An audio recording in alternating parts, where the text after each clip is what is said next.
ഗഫൂർ ഖാന്റെ വാക്കും വിശ്വസിച്ച് ഗൾഫ് കാണാനിറങ്ങിയ ദാസിന്റെയും വിജയന്റെയും കഥ ഈ ഭൂമി മലയാളത്തിൽ ആരും തന്നെ മറന്നു കാണുമെന്ന് ഞാൻ വിചാരിക്കുന്നില്ല. സത്യത്തില് ദാസനും വിജയനും ഗൾഫിലെത്തിയിട്ടില്ല, അങ്ങനെയാണ് നമ്മുടെ കഥ പറയുന്നത്. പക്ഷെ ഈ ഗൾഫിന്റെ മനോഹരമായ, ദാസനും വിജയനും കാണാത്ത ഈ ഗൾഫിന്റെ മനോഹരമായ ചില കഥകളാണ് നമ്മളിവിടെ പറയുന്നത്. സ്വാഭാവികമായിട്ടും ഈ സ്ഥലങ്ങളിലൊക്കെ വരുന്ന ആളുകൾക്ക് ഈ രാജ്യത്തിന്റെ പുരോഗതി കാണുമ്പോൾ അവരുടെ മനസ്സിൽ തോന്നുന്ന കാര്യങ്ങൾ, ഇവിടെ എല്ലാം പെട്രോൾ പൈസ ഉള്ളതുകൊണ്ടാണ്, ഷെയ്ഖിന്റെ പോക്കറ്റിൽ കുറെ പൈസ ഉള്ളതുകൊണ്ടാണ്, അവരിങ്ങനെ പൈസ വാരി വിതറുന്നതുകൊണ്ടാണ്.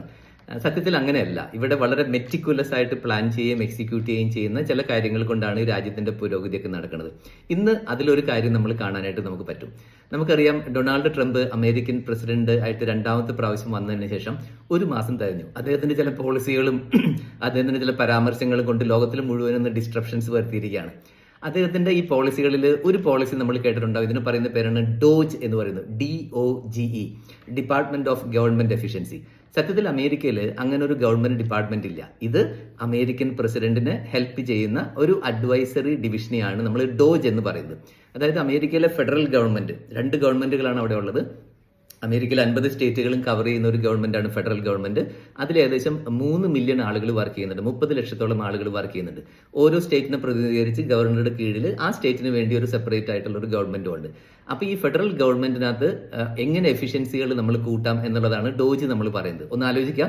അതായത് ഒരു എഫിഷ്യൻസി കൂട്ടണം എന്നുള്ളൊരു ചിന്തയാണ് നന്നാവാനുള്ള ഏറ്റവും നല്ലൊരു കാര്യം. അതായത് നിങ്ങളൊരു വ്യക്തിയാണ്, നിങ്ങളൊരു കരിയറാണ്, എന്റെ കരിയർ ഇംപ്രൂവ് ചെയ്യണം എന്നുള്ളൊരു തോട്ട് വരുന്നിടത്താണ് കരിയർ ഇംപ്രൂവ് ചെയ്യാനായിട്ടുള്ളൊരു കാര്യങ്ങൾ നമ്മൾ ആലോചിക്കുന്നത്. എന്റെ ഓർഗനൈസേഷന് ഒരു ഇംപ്രൂവ്മെന്റ് ആവശ്യമാണ് എന്നുള്ളിടത്തൊരു തോട്ടിലാണ് ഓർഗനൈസേഷന്റെ ഇംപ്രൂവ്മെന്റിന്റെ സ്കോപ്പുകളെ കുറിച്ച് നമ്മൾ ആലോചിക്കുക. ഇതുപോലെ തന്നെയാണ് ഒരു ഗവൺമെന്റിനെ കുറിച്ച് ആലോചിക്കുന്നത്. അപ്പൊ വേൾഡിലെ നമ്പർ 1 എക്കണോമിയായി അമേരിക്ക ചിന്തിക്കുന്നു. അമേരിക്ക ഏറ്റവും വലിയ എക്കണോമിയാണ്, പക്ഷെ നമുക്ക് ഇനിയും ഇംപ്രൂവ് ചെയ്യാനുണ്ട്. അതുകൊണ്ട് എങ്ങനെയാണ് നമുക്ക് ഇംപ്രൂവ് ചെയ്യാം, അതിനെയാണ് നമ്മൾ ഡോജ് എന്നുള്ളൊരു കാര്യങ്ങൾ ചെയ്യുന്നത്. അതിനുവേണ്ടി കുറെ കാര്യങ്ങൾ അവർ ചെയ്യുന്നുണ്ട്. 10% ഫെഡറൽ ഗവൺമെന്റ് എംപ്ലോയീസിനെ അവർ റിഡ്യൂസ് ചെയ്യുന്നുണ്ട്. എഫിഷ്യൻസി കൂട്ടാനായിട്ടുള്ള പ്രോസസ്സുകൾ നമ്മൾ ചെയ്യുന്നുണ്ട്. ഈ ഡോജ് അമേരിക്കയിൽ നടക്കുമ്പോൾ നമ്മൾ ആലോചിക്കുകയാണ്, wow, this is a great idea. ഇതുപോലത്തെ ഒരു ഐഡിയ നമ്മുടെ മിഡിൽ ഈസ്റ്റിൽ എവിടെയെങ്കിലും ഉണ്ടായിരുന്നോ? ഇങ്ങനെയുള്ളൊരു ചിന്തകൾ നമ്മൾ വരുമ്പോഴാണ് നമ്മൾ മനോഹരമായിട്ട് ആലോചിക്കേണ്ടത്. UAE ഡോജിന് സമാനമായിട്ടുള്ളൊരു പ്രോസസ്സ് ഒരു വർഷം മുമ്പ് ഗവൺമെന്റ് ഇവിടെ എക്സിക്യൂട്ട് ചെയ്തിരിക്കുന്നു. ഈ UAE ഒരു ഗവൺമെന്റ് പ്രോജക്റ്റിന്റെ പേരാണ് ZGB, അതായത് സീറോ ഗവൺമെന്റ് ബ്യൂറോക്രസി. അതായത് 2023 ഒക്ടോബർ മാസത്തിൽ ഫെഡറൽ ഗവൺമെന്റ്, അതായത് UAE ministry of finance federal government അവർ അനൗൺസ് ചെയ്തു. UAE എല്ലാ ശരിക്കും പറഞ്ഞ ഗവൺമെന്റ് എംപ്ലോയീസും അവരുടെ ഗവൺമെന്റ് പ്രോസസ്സുകളിലേക്ക് തിരിഞ്ഞു നോക്കുക. എന്നിട്ട് എങ്ങനെയാണ് എഫിഷ്യൻസി കൊണ്ടുവരാൻ പറ്റുക എന്നുള്ളത് നമ്മൾ ആലോചിക്കുക. ഫോർ എക്സാമ്പിൾ, ഒരു ഡ്രൈവിംഗ് ലൈസൻസ് കൊടുക്കുന്ന ഒരു പ്രോസസ് ആണെന്ന് വിചാരിക്കാം. ആ ഡ്രൈവിംഗ് ലൈസൻസ് കൊടുക്കാനായിട്ട് 10 സ്റ്റെപ്പുകൾ ഉണ്ടെന്ന് വിചാരിക്കാം. ഇപ്പൊ ഗവൺമെന്റ് അവരോട് പറയാണ്, നിങ്ങൾ ഇതൊന്ന് റീവിസിറ്റ് ചെയ്യൂ, ഈ 10 സ്റ്റെപ്പിന്റെ ആവശ്യമുണ്ടോ, നമുക്കതൊരു 6 സ്റ്റെപ്പായിട്ട് കുറയ്ക്കാനായിട്ട് പറ്റുമോ?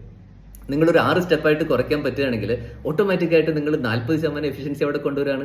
അതുപോലെ തന്നെ വളരെ സ്പീഡ് കൊണ്ടുവരാണ്. ഇതിനെയാണ് ശരിക്കും പറഞ്ഞാൽ ഗവൺമെന്റിന്റെ ഏറ്റവും നല്ല ബ്യൂറോക്രസി റെഡ്യൂസ് ചെയ്യാനുള്ള ഒരു പ്ലാൻ നമ്മൾ പറയുന്നു. അപ്പോൾ മിനിസ്ട്രി ഓഫ് ഫിനാൻസ് 2023 ഒക്ടോബർ മാസത്തിൽ UAE എല്ലാ ശരിക്കും പറഞ്ഞ ഗവൺമെന്റ് എക്സിക്യൂട്ടീവ്സിനോട് പറയാണ്, പ്ലീസ് റീവിസിറ്റ്. നിങ്ങൾ ശരിക്കും പറഞ്ഞാൽ നിങ്ങളുടെ ഒരു പ്രോസസ്സിൽ എന്താണോ നിങ്ങളുടെ പ്രോസസ്സ്, നിങ്ങൾ മിനിസ്ട്രി ഓഫ് എഡ്യൂക്കേഷൻ ആയിരിക്കാം, മിനിസ്ട്രി ഓഫ് ഫിനാൻസ് ആയിരിക്കാം, ministry of law and order ആയിരിക്കാം, എന്താണോ നിങ്ങളുടെ മിനിസ്ട്രി, എന്താണോ നിങ്ങളുടെ ആക്ടിവിറ്റി, അതിലേക്ക് തിരിഞ്ഞു നോക്കുക. എങ്ങനെ എഫിഷ്യൻസി കൊണ്ടുവരാൻ പറ്റും, എന്തൊക്കെ പ്രോസസ്സുകൾ കട്ട് ഡൗൺ ചെയ്യാൻ പറ്റും.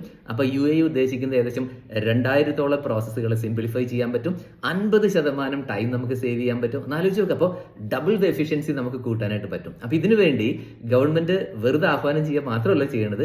ഗവൺമെന്റ് പറയാണ്, ഏത് മിനിസ്ട്രി ആണോ, ഏത് ഡിപ്പാർട്ട്മെന്റ് ആണോ, ഏത് എംപ്ലോയി ആണോ ഏറ്റവും കൂടുതൽ എഫിഷ്യൻസി കൊണ്ടുവരുന്നത്, ആ എംപ്ലോയിക്ക് ഒരു വർഷത്തിന് ശേഷം 1 മില്യൺ ദിർഹംസ് പ്രൈസും കൂടി അവർ ഓഫർ ചെയ്യുന്നുണ്ട്. ഒന്ന് ആലോചിച്ച് നോക്കുക. അപ്പൊ ഇതാണ് ശരിക്കും സീറോ ഗവൺമെന്റ് ബ്യൂറോക്രസിയുടെ പ്രോഗ്രാം. ഗവൺമെന്റ് ഏറ്റവും നന്നായി എഫിഷ്യന്റ് ആകാനായിട്ട് ഇതിൽ നല്ല പ്രോഗ്രാം ഇല്ല എന്ന് നമ്മൾ പറയുന്നുണ്ട്. അപ്പോൾ ഡോജിന്റെ ഒരു ശരിക്കും പറഞ്ഞ ഗൾഫ് വേർഷനാണ് zero government bureaucracy program. Thank U.